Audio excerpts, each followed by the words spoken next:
Good evening and a warm welcome to our panelists and to our YouTube viewers. On today's panel, we will be discussing the impacts of COVID-19 in the Midlands, on education in the Midlands and the UK more broadly, and how this has highlighted and exacerbated pre-existing and emerging inequality. Apologies, I think I have a thing open.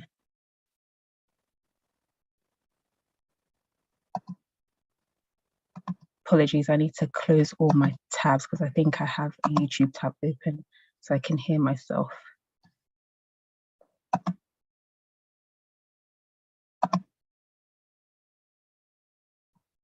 I hope that's much better. Apologies.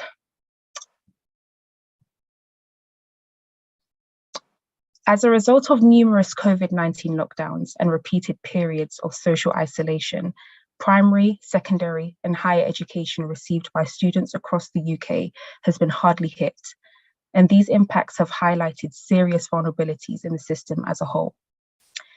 Just like other institutions in our society, such as those within the economic sector or the health sector, the education sector has had to find ways to bounce back from the virus's unforeseen impacts in very interesting ways. The main immediate impacts came from school closures, which cut down considerable amounts of term time and therefore time spent in lessons. Across the UK, there were about 184 school closures and a staggering 1.5 billion learners out of school. However, what this crisis revealed is the inequalities that are present within the UK, which has mainly been shown through material deprivation. And as learning moved to its online remote form, it was revealed that around 700,000 children do not have a computer, laptop, or a tablet for remote access to learning. Therefore, the poorest individuals in society are likely to be the most disadvantaged. It also proved challenging for teachers to gauge the effectiveness of their online teaching and whether students, at-risk students in particular, were able to effectively engage with their lessons. In addition to the fact that COVID-19 has caused the structure of education to shift, with most students depending on a recovery curriculum, it is important to note how the amount of schooling missed was not evenly distributed across the entire country. In the West Midlands, on average, pupils missed the most amount of schooling in comparison to those in the southwest of England who missed the least. The impacts of COVID-19 on students' mental health can also not be overlooked. Survey data from Young Minds in June 2020 revealed that 74% of teachers agreed that school closures had a negative impact on the mental health of young people. Additionally, knowing the effects of the pandemic on teachers is proving increasingly vital, as they also had to accommodate for an entirely new way of delivering their teaching. The pandemic has shone light on the flexibility of education and teaching and how it is paramount to quickly adapt to society's quick changes. And so this panel discussion will explore the ways in which COVID-19 has impacted education within the Midlands and across the UK, in addition to how students, teachers, and the education system can recover post-lockdown. In dialogue today, I'll be joined by an expert panel. First, we have Dr. Nick Pensiero, who is a lecturer in quantitative education and social science at Southampton University's School of Education. He is an interdisciplinary researcher with an extensive record of leading externally funded education research projects. His expertise lies in the use of analytical and choice-based approaches in studying the social phenomena such as education program effectiveness, comparative analysis of the effectiveness of education system characteristics, inequality in educational attainment, school segregation, and income inequality. His recent study with Anthony Kelly and Christian Bukhove, titled learning inequalities during the COVID-19 pandemic, a longitudinal analysis using the UK Understanding Society 2020 and 2021 data. And this analyzes the consequences of school closures during the pandemic on inequalities by socioeconomic groups in the uptake of homework in homes during COVID lockdown, the learning loss at the end of the lockdown, and proposes policies to mitigate the likely impact of the school closure on the learning gap by socioeconomic group. Also joining us will be Libbs Packer, a peace education trainer at Peacemakers, who works with children of different ages in schools across the Midlands, as well as in formal settings outside of the classroom. Libbs will be providing some anecdotal accounts of her experiences of educating during the pandemic in and outside of the school setting.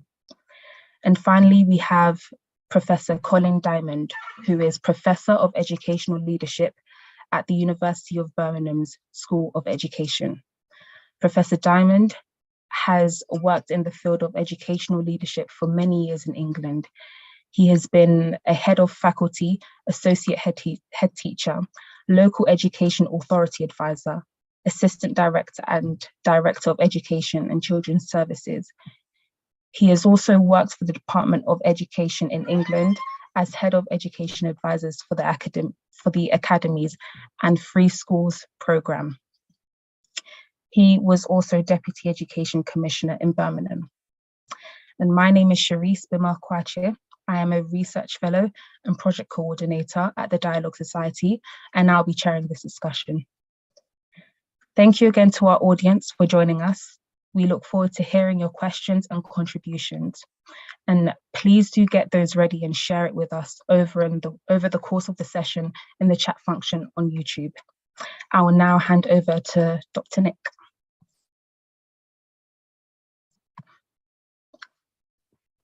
Thanks, Cheriesse, and good evening, everyone.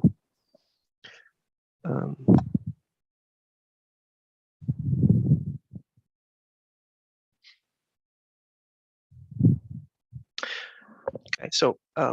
COVID-19 pandemic has created the largest disruption of education systems in human history, affecting billions of learners in more than 200 countries. And our project is about a particular aspect of this grand experiment: the inequalities in access to remote learning during the 2020 and 2021 COVID-related school closure periods in the UK. Together with colleagues, Professor Kelly and Dr. Bokov, and thanks to the support of the ESRC, we used rich longitudinal data from Understanding Society, which is the UK household longitudinal study that collect data on learning during both school closures. In this project, we are interested in analyzing whether the prevalence of schoolwork changed between the first and the second school closure periods, and whether and to what extent the gap in schoolwork between the least disadvantaged and the most disadvantaged families changed between the first and the second school closure period. Our study is about the inputs, right? So the volume of schoolwork completed during the school closure periods. Yet it is plausible that the consequences in terms of learning loss exceed what you would expect based on the quantitative reduction of the volume of schoolwork, because children have lost much more than hours of learning. They've lost the opportunity to play, to socialize, to eat healthy meals, imitate others, the teacher, peers, and cooperate. What we have is that the transition to remote learning has forced families and schools to restrict teaching to an exchange of abstract information via electronic devices. In other words, it has reduced learning to listening to a number of lessons, lectures, then homework, and then testing. So going back to the inputs, which is the focus of our research, we know that losing hours of school without mentioning all the problems about remote learning has negative effects on students' cognitive abilities, national exam results, finishing upper secondary, entering university, finding a job, future earnings, health of young people, and the life prospects of their children. When school closed due to COVID in March 2020, schools were not prepared to transition to remote learning, and the school closure lasted for an extended period of 15 weeks.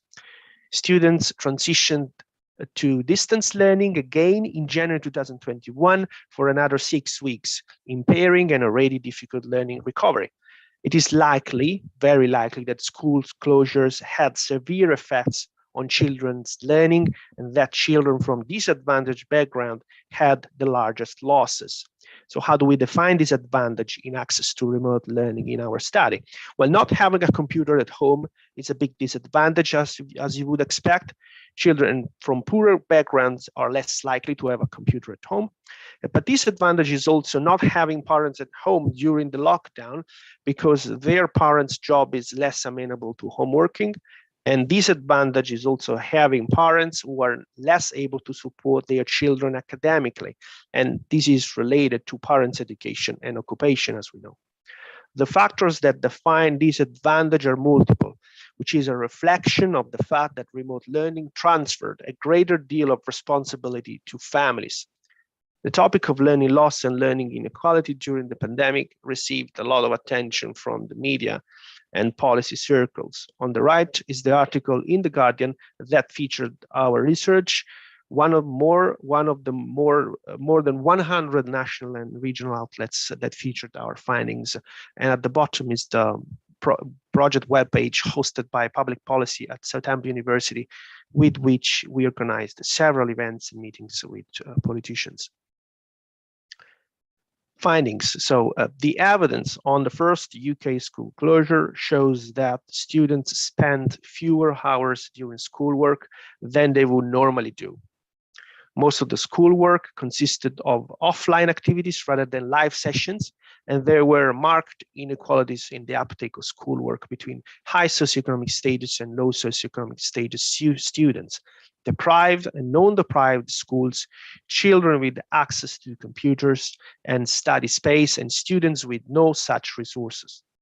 Whilst most schools in April 2020 provided offline lessons, most schools did not provide online lessons, so live lessons, because they were not prepared to do so.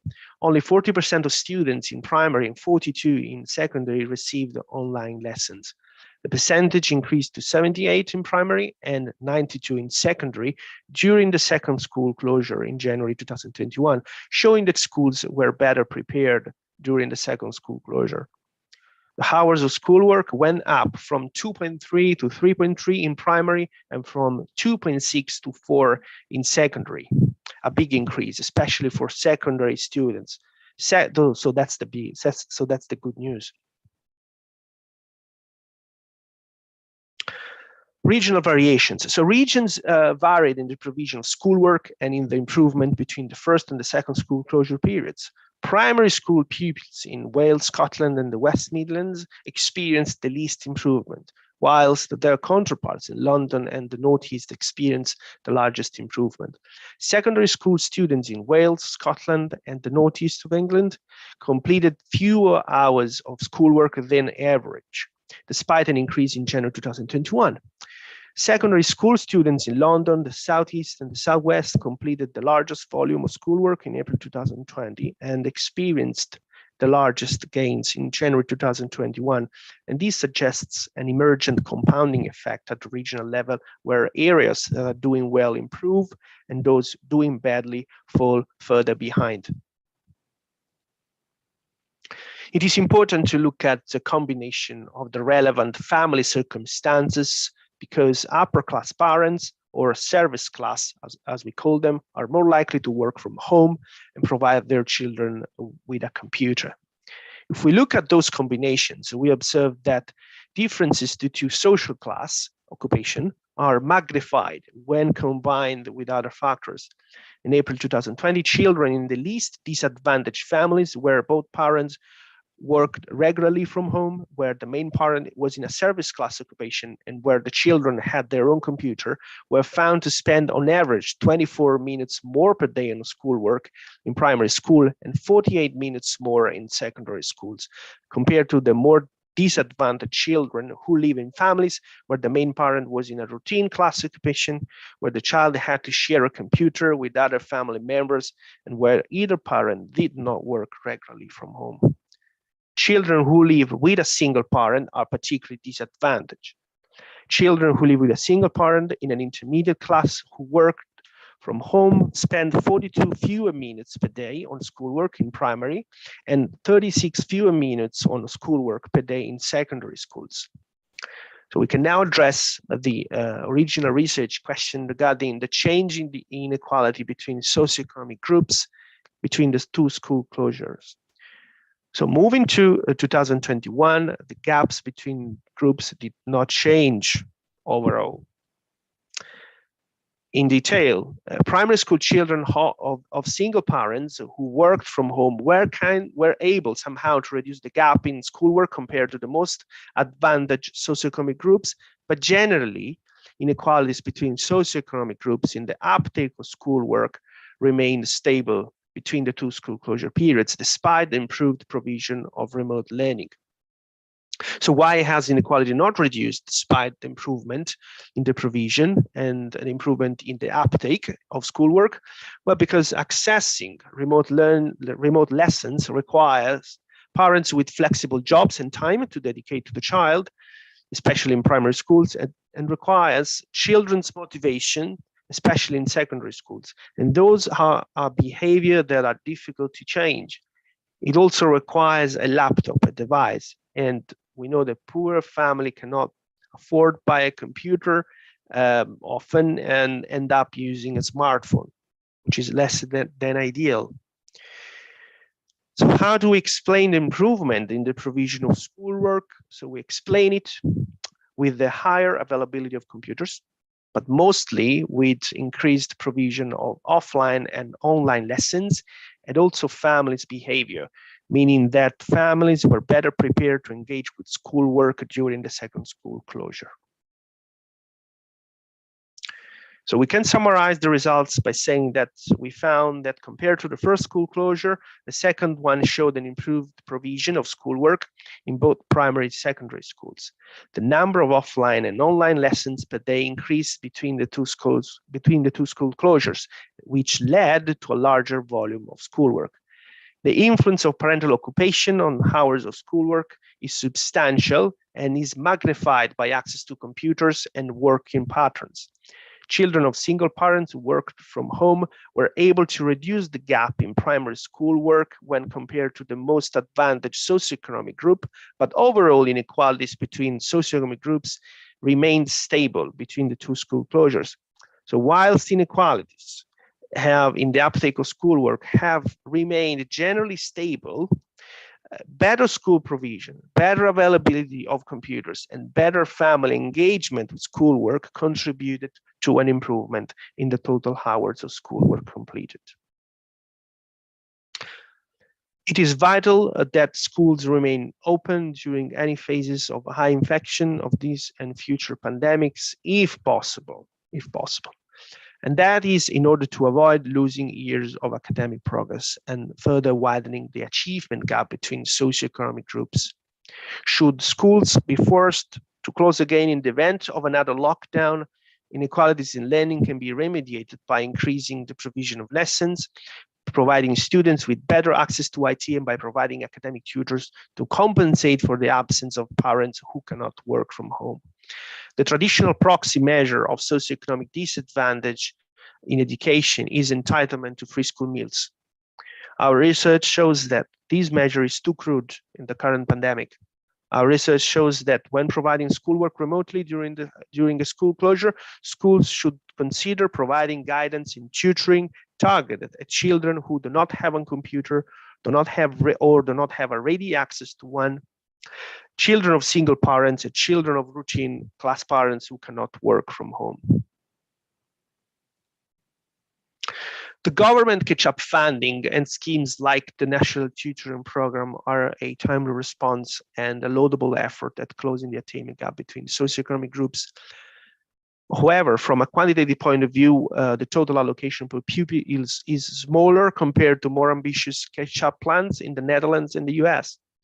And from a qualitative point of view, it's important to target online and offline resources, tutoring, IT hardware to those students which our research has identified as being in greatest need. To do otherwise is risk piling disadvantage upon disadvantage, from which it will be very difficult to recover. Scaling up the national tutoring program and identifying those students has been a struggle so far, and the program has reached only 10%, 15% of its target this year, which is starting 2 million of courses. So only 10, 15% of that has been hit. Schools are in the best position to identify those students and families most in need, and should be provided with the necessary funding and flexibility to target provision and support to the most disadvantaged students. And I stop here. Thank you very much.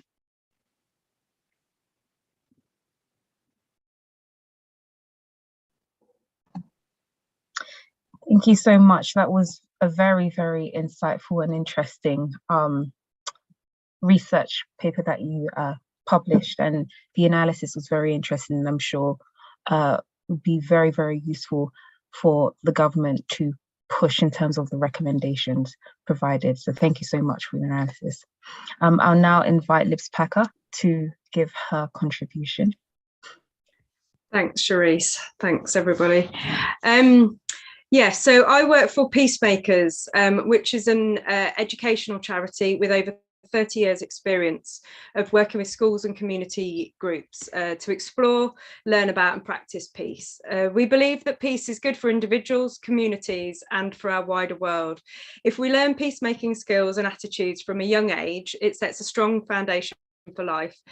Examples of some of what we do are courses and workshops to single classes, peer mediation training to groups of children, enabling them to set up a scheme in their school, staff training and small group work, alongside a number of other things. My experience is mainly working in primary schools, mostly junior age more recently. My experience with Peacemakers, that is. And I facilitate courses and workshops, always in a circle, that build skills through activities, games, reflection and conversations in emotional literacy, problem solving, cooperation, empathy, building relationships and responding to conflict positively. I've worked in schools both pre and post-pandemic. My experience that I'm drawing on for this conversation is purely anecdotal from the number of schools and year groups that I've worked with from across the West Midlands. What struck me from most of the schools that I've worked in since 2020 are the reflections of the staff, and also from my own experience, that since returning after lockdown, many children have struggled to adjust to being alongside and working with others after so long of being on their own at home. The very nature of just sitting at the same table as others, concentrating on a task for any length of time, or having to work with other children for anything, has been a barrier to learning for many children. These vital life skills that have been put on hold and have had to be pushed to one side so that staff can then focus on the catch-up expectations that are put upon them. Talking about experiences of lockdown with the children has been difficult, generally speaking. The classes I spoke with didn't want to dwell on it, but they wanted to look forward instead. My assumption is that this might be because they weren't able to fully appreciate the enormity of what they'd missed over lockdown, purely just because they'd experienced it. I ran a course with a class in autumn 2020. And on beginning the course, their lack of social interaction for the previous 6 months was evident. Their responses and interactions were much more limited than I would normally expect with a year 5 class. However, as the course progressed, they grew in confidence and familiarity with being together again, and I saw the children develop and change in their behaviour. Their conversations and reflections became more insightful. The staff commented on these changes. They said that the course had given the children more confidence, increased their skills in cooperation and expressing feelings, and also becoming more aware of how their actions affected others.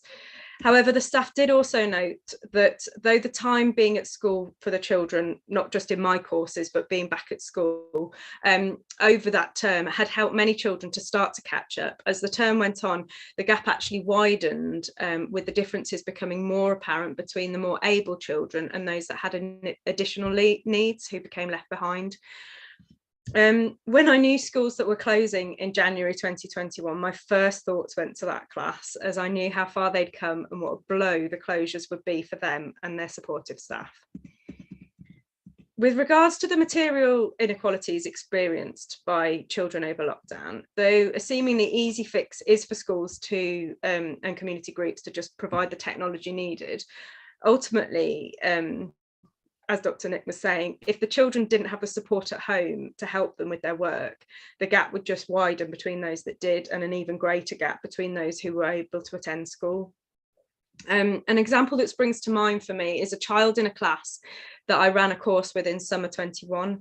His first language wasn't English, but he'd spoken it fairly fluently prior to the January lockdown. On returning to school in March, his teacher commented to me when I started the course with the class that he really struggled to find the language to express himself, having not spoken English for the last 3 months. Obviously, I don't know the support he was or wasn't getting at home over the winter lockdown, but I'm certain that there were so many children like him across the West Midlands whose parents, well, and Britain, whose parents didn't speak English or couldn't read and write it, so were unable to support their children in learning at home. Never mind all of the other struggles in common with parents across Britain whose children were disengaged with online learning for whatever reasons, parents juggling their workloads, other children, their own mental health, and along with managing their children's loneliness, boredom, and constant snacking.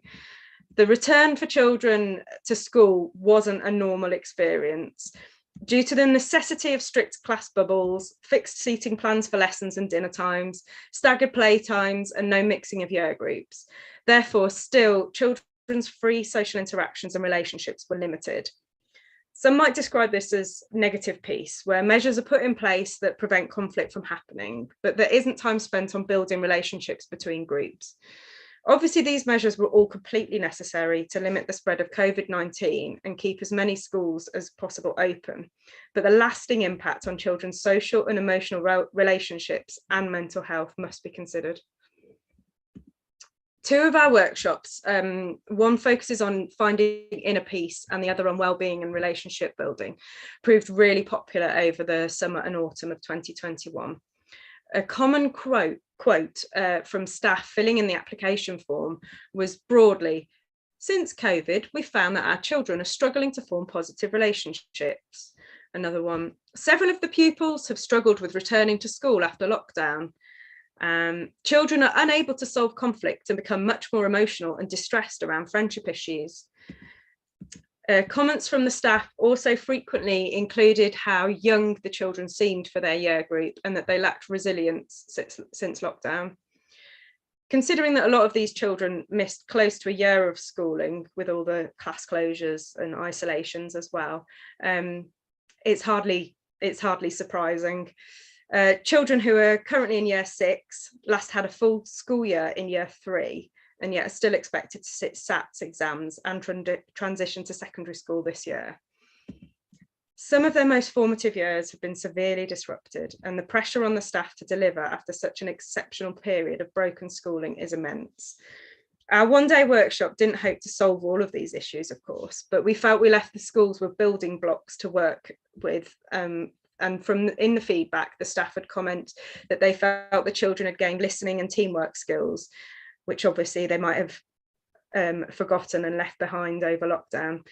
And they were being encouraged to think more creatively and share their ideas with others. As restrictions eased, Peacemakers were able to deliver more of our training in mixed classes and year groups, such as peer mediation training. One of the most common positive feedback quotes from the children was how much they enjoyed meeting, making friends with, and working with children from the other classes who they'd effectively been kept away from previously. Another said to me recently, "I've had the best day, I don't want it to end." One of the things that I love about the Peacemaker sessions is that often children shine in our sessions who wouldn't normally in more traditional academic classes, having to do reading and writing and sitting down at a table for a long amount of time. More than once, staff have commented that a child who contributes a lot in our circles that we run, they struggle with reading or writing normally or need extra support, which still always surprises me because of how emotionally literate they are able to express themselves. Comments from children who took part in the longer courses just after the lockdowns included, everyone is joyful on Wednesdays. We have learned to work together as a class and communicate together with people we don't normally play with. So I feel that the children appreciated the time spent on building their relationships too and repairing what had been lost. Due to the fact that the work sent home over the lockdowns would mostly have to be done on their own with little interaction, children who normally thrive in group work, class discussions and conversations or support from others were left very much to struggle alone. I don't think it should be underestimated how important these basic skills that we take for granted are and how lockdown has affected children's development of them, therefore affecting their ability to learn and work successfully in school. Maybe before even reading, writing and maths targets and catch-up goals are placed on overworked staff, time should be spent on building their relationships within the classes, self-care, working together to collaborate on simple tasks and positive affirmations towards each other, and then maybe the rest will follow once that is established. Thanks.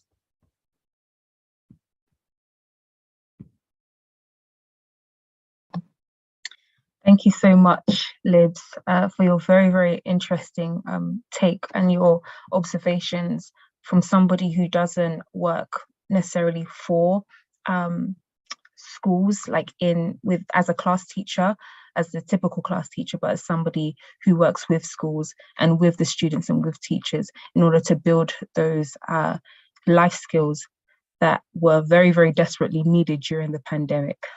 So thank you so much for your contribution. We'll now be hearing from Colin. Yeah, hello everybody. So fascinating so far, really interesting to hear two quite contrasting but complementary perspectives on what's been happening. So well done for pulling this together. I hope I can add a little bit of value on top of what's been shared so far. So I work primarily with education leaders in Birmingham and the West Midlands. So I've had sort of boots on the ground, if you like, in the city right through the pandemic. And as we emerge, I've been based in Birmingham since 2014 when I was sort of parachuted in by the DFE. It was meant to be a 6 weeks assignment, still here 8 years later. So obviously I've got a bit of a love affair with Birmingham. I feel like slightly adopted Brummie. And I've got to concentrate on Birmingham. But actually, when you look at Birmingham's data and what's happening overall in the city, it does tend to mirror what's happening nationally. So we can draw wider inferences from what's happening here. And my little talk, my mini presentation, is going to be about how things were going up to 2019, 2020, what happened during the pandemic itself, and then what I see emerging as we gradually pull out of the era of the mega lockdowns and so on. Very much what Libbs and Nick were talking about there. So Birmingham, well, big numbers. It's actually nearly 1.5% of the whole English education system. There are 450 state schools in the city and 50 independents of all stripes. Those are 500 or 600 years old through to those that started last week. In the schools themselves, there are just over 200,000 children, young people, students, pupils, however you want to describe them. So we're talking big volumes here. So how were we getting on before the pandemic? Well, broadly speaking, Birmingham, what happens in Birmingham tends to reflect the national picture, as I said. So we could see improvement in all of the hard data on attainment. So the for example, the phonics tests, the SATs, the GCSEs, the Key Stage 5 A-level results, and so forth. Improving, lagging behind national, but when you compare Birmingham with similar kinds of places, our statistical neighbours, Luton's an interesting example, you look at Bradford, Manchester and so forth, doing quite well.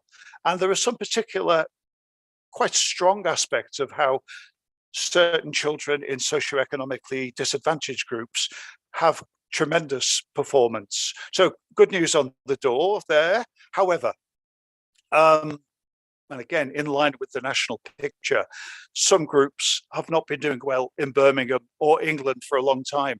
For example, Black students, both of Afro-Caribbean heritage and African heritage, really alarming when you look into longitudinal performance, because they're flatlining. That's the easiest way to explain it. Doesn't mean to say individuals don't do well or individuals in certain schools don't do well, but overall the data is not good. Biggest determinant overall of how you will do is your socioeconomic status, and Nick was talking about that earlier. Our biggest minority in the city, the British Pakistani Mirpuri community, is improving very slowly. And then you get some groups that literally fly away. Our Indian students, our Irish students, and our Bangladeshi students are rocking it in terms of their data. So we have a very uneven distribution there. So that was how we were. As we know, we've got no real hard data since then. So what happened? Well, the pandemic truly shone a light on existing inequalities and disadvantage. It became all the more stark by the day. And I was talking with head teachers who were literally going from door to door in the back streets of certain of the inner city areas. Families had been cut off entirely, particularly those newly arrived in the country where the adults didn't necessarily have strong English and the children were their interpreters. So head teachers were going, as I said, door to door. First questions were about, have you got food? Are you okay? Are you seeing the doctor? Because a lot of people are frightened of going out into the streets. Are you accessing everything you need? And then this is pure Maslow, really. When we make sure they're safe and well, here's some learning materials for you. You probably haven't got access to the net. You haven't got lovely tablets and laptops. So we started at level 1 with pens and paper and things to do. And anything was better than nothing in that situation. I think it has changed the roles of schools organically on the ground in the city and across the country. It's really brought together schools and communities in a way that this government has been pushing against for the last 12 years. This government has a very narrow view, in my opinion, of what school education is all about. I think Libbs was hinting at it earlier. It's seen as a transmission model of educational attainment and progress, rather than understanding that true success for schools lies in being embedded in the communities they serve. And all the evidence I have is that the deeper you dig into the communities, the more sustainable your success is for the long term. So we saw some quite amazing things happening during the pandemic itself. What happened as we came out of it? Well, interestingly, the head teachers nationally reported that the biggest source of stress for them throughout all of this was none of the above. It was the Department for Education, who kept on asking for more and more absurd data. By the way, Nick, I'm not anti-data. I draw data all the time. However, what head teachers needed to make sure their staff were well, their pupils were well, their families are well, and being distracted every day by these monumental demands on their time. And then we entered the issue of, well, is it catch up or is it recovery? Now, I myself think they are sort of some symbiosis in here. I think it was about recovering I prefer the language set. I didn't like to approach this from a deficit model that you have returned to school and you must catch up with 2 years lost learning. Now, we might have adult conversations about that. I don't think that's the way. You don't have let's catch up posters around the place, all about recovery. And some quite big issues there. The staff had found, some have thrived with online learning, some found it impossible and missed the children, some were pragmatic and got on in the middle. This has been touched on earlier. We've got a generation that have missed more than 2 years regular schooling now, no experience of SATs, GCSEs and A-levels and so forth. So if you start at the bottom here, I mean, in terms of the early years and foundation stage, very much what you were saying, Libbs, about the need to socialize, the need to play. Young children learn through play. They've been denied that experience. And again, this is a personal view. In my experience, in my view, the last thing these children needed was corralling into desks. Apart from one another, they were weird, those classrooms. They needed to hug each other as safely as possible and play and get back together. So they felt where they should be with their friends.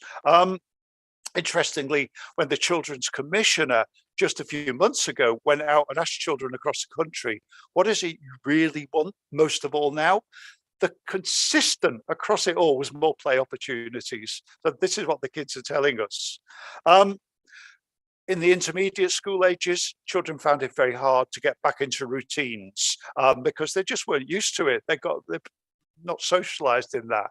At the top end of the scale, with the GCSE A-level students, those looking for UCAS points to get to universities, there's a lot of research that shows that children from disadvantaged socioeconomic backgrounds, because they hadn't got the grades at A-level, they had a more acute version of imposter syndrome than they normally did when they went to university, because they were validated by, look, I got A star, A star, A star. They couldn't do that with the centre assessment grades in quite the same way.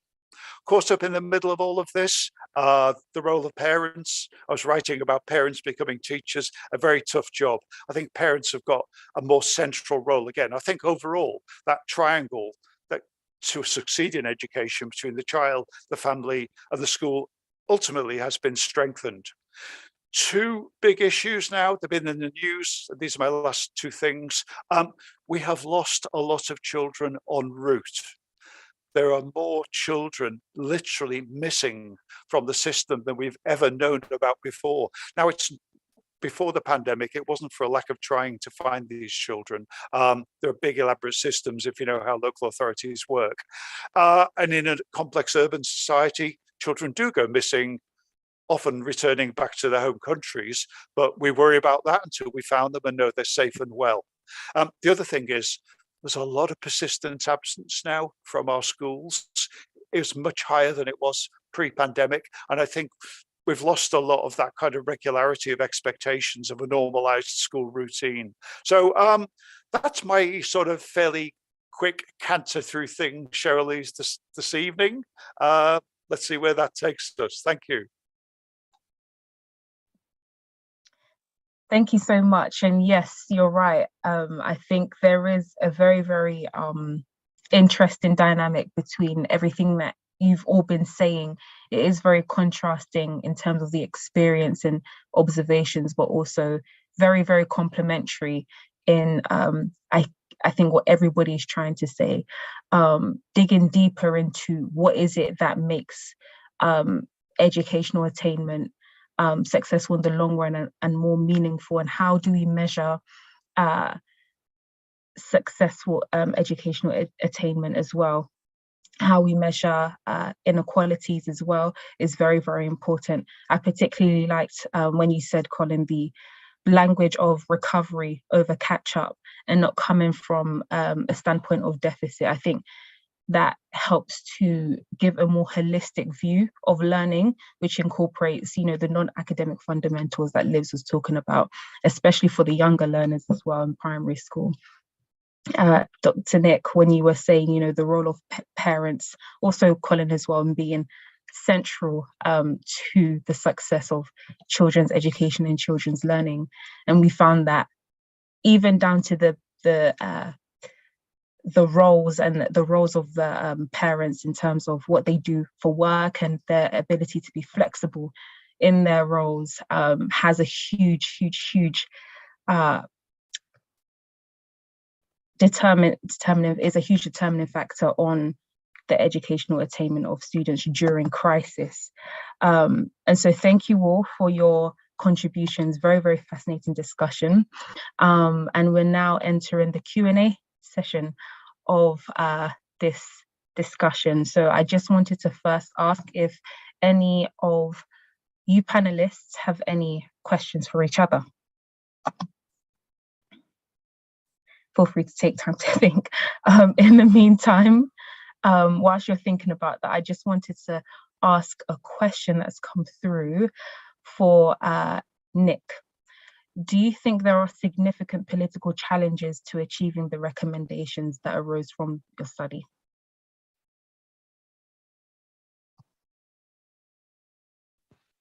So a quick answer to that.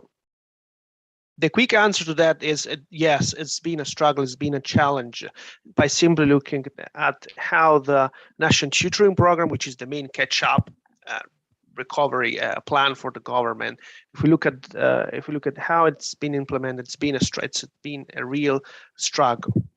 So schools have reported that the accessing the National Tutoring Program, the resources and the tutors is complicated, extremely complicated. It's bureaucratic, and when they manage to access the program, then what they face is sometimes not adequate tutors. So tutors who are not expert in the subjects, tutors who don't show up. That's at least what they report. And we know that the program the National Tutoring Program is contracted to a Dutch company. So this also has to be mentioned, and there is discussion within the program about revocating the contract to this Randstad, which is the name of this Dutch company. So this has been really difficult to implement the National Tutoring Program, and what teachers usually advocate is a simpler system. Where schools access directly the grant from the government, and they have the flexibility to use the grant to hire tutors of their choosing. That's what they request. So on top of that, of course, if we reflect on what also Libbs was saying, is that this on top of the learning loss the students have experienced during the lockdown, there is the problem of students going back to school and difficulties with focusing and concentrating and socializing again. So it's a compounding effect. It's a Matthew effect. So there is the additional problem of returning to the normal routine. So what we are facing is probably a loss, which is a major one, which could affect these cohort of students who have gone through the pandemic for decades. So it's extending the school hours will be a good strategy, and with after school activities and programs, and also considering also Libbs consideration, maybe some mental health support as well. So these are some of the ideas. Thank you so much, Nick. And it ties in, your response ties in quite well with a question that has been put forward by one of the viewers. And this, I can open this up to you all actually. So the question or comment says, no doubt the pandemic has provided so many lessons so far. Based on this, in which areas do you think the education sector should invest more in to overcome future COVID-19 like crises?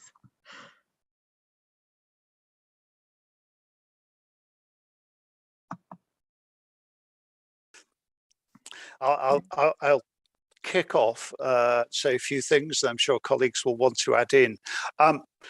So we had a crisis in the teaching profession pre-pandemic. We are losing within 5 years somewhere around 20-25% of new entrants to the teaching profession in England, and no organisation can sustain that. And when you ask teachers, well, why you wanted to become a teacher? You're all bright-eyed and bushy-tailed. What's driving you away? The biggest thing is around a combination of workload issues and what's called the hyper-accountability culture. In other words, we have a government that likes to weigh and measure school performance in a different way to virtually every other school system in the what we call the developed world, shorthand for now. So that means that school leaders are more risk averse. It means that new teachers have less agency, so that for them to grow and become themselves as teachers, because they arrive with so many good ideas that they want to test out, and it takes 3, 4, 5 years to become a really mature, fully fledged teacher. We're losing them at that point. So I think I just saw, as we were talking, that the government intends to publish performance tables next summer. This is extraordinarily crass and damaging, because everyone's saying, what the hell are you going to measure things on, given what we've been through for the last couple of years? So, I mean, I would say that the first thing to do is listen to what the profession is saying.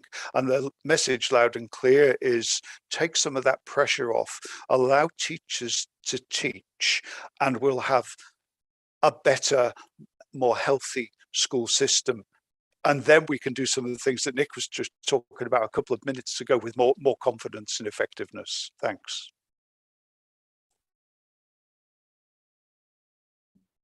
Yeah, I completely agree. We one of the programs we offer that we haven't been able to deliver since 2020 due to the fact that it was with we were working with multiple different classes throughout a day and things, is a program where we kind of teach a lot of the skills in circle time to all of the staff in one school, and implement, weave it through their PSHE curriculum, our peace building skills and real focus on cooperation, all that sort of thing. And what I remember from the training way back before 2020 with the teachers, they would always go, oh, this sounds wonderful, but we don't have time for it. When are we going to fit it in? And like, that is so unbelievably tragic that time cannot be made to build relationships. They wanted to, but they, you know, somebody else higher up is telling them get these results, get these tests done. And so yeah, personally, absolutely, I think time spent for PSHE, for exploring their kids' feelings and emotions, and letting and other subjects that children that might not be as academically able will find chances to shine in, like music, drama, and PE, letting them, you know, be themselves and express themselves, because a lot of people, if we're going back to the socioeconomic deprivation, a lot of those children might not have those opportunities anywhere else, because, you know, your extracurricular drama lessons, sports lessons, all of those come with a price tag, don't they? So I think, you know, personally, to me, I think the maths and the English will follow when more time is given within school to doing the other stuff.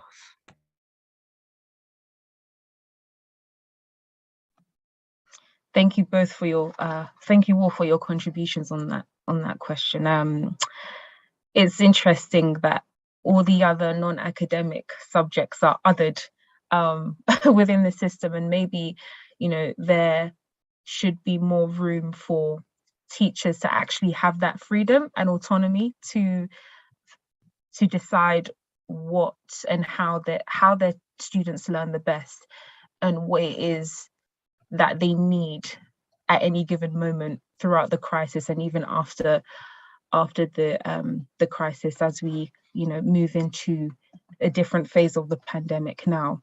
And Colin, just because you mentioned the way academia is sort of, teachers are expected to provide feedback or things like that towards the accountability mechanism. That's what I'm trying to say, the accountability mechanism between the teachers and the government, and higher up in terms of the governance structure in the education system. Are there any countries outside of the UK that have implemented similar recommendations that you have put forward? And are there any success stories outside of the UK or outside of the quote unquote developed world? Do you mean in terms of having less rigorous accountability systems? Yeah. So I'm sure Nicola will know about this. That I mean, there are international databases. There's one, Talis, for example, where we look at lots of data about the well-being of education systems, how schools are perceived, how teachers are perceived, how young people view themselves, and so on. And you can see, because this has been going on for at least 12 years now, you can see the sort of who's doing well and who's dropping and so forth. There are lots and lots of international lessons that we can learn from so many different countries around the globe. I'm nervous about picking anyone out in particular. You see, we are an outlier in terms of the number of exams and tests that we have and the regularity with which we test and all the store we put on it. So you'll find out, I mean, across most of the EU, there's nothing quite to compare with that. For example, they don't have GCSEs at 16 because everyone is, you are locked into learning, quite rightly, some kind of learning, apprenticeship, beginnings of employment until 18 or 19. So what's the point of a 16 plus exam? That was put in place in the days when everyone left school, or most people left school. So it was more important then. So many examples. As I say, we're the one that stands out. Now, I haven't researched how that's sat post-COVID and what other countries have done. I haven't quite got there yet.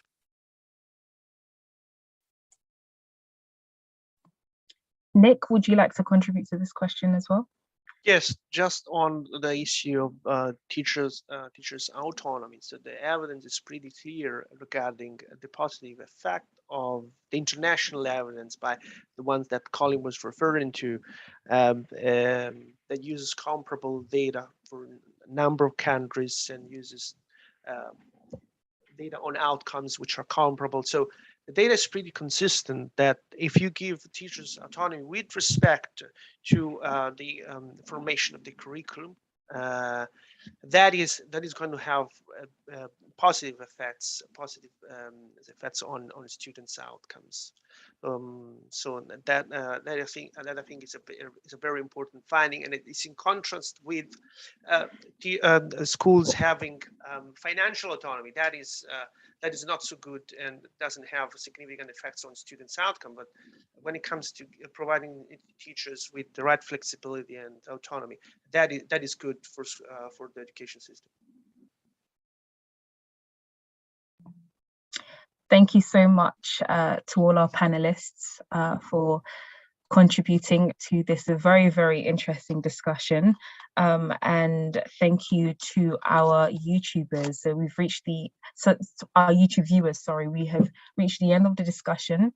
And I, for one, have learned a lot about the importance of parental involvement, the importance of the need to create an alternative measure for school academic success or disadvantaged students as well, and the need to create a space where teachers can have a lot more autonomy and flexibility for their teaching.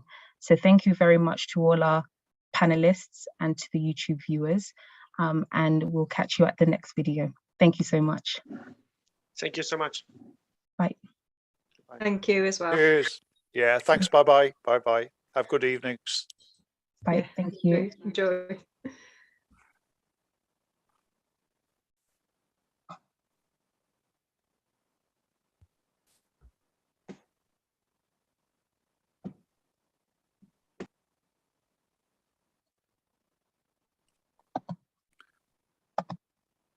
Okay, is that? We sign off now?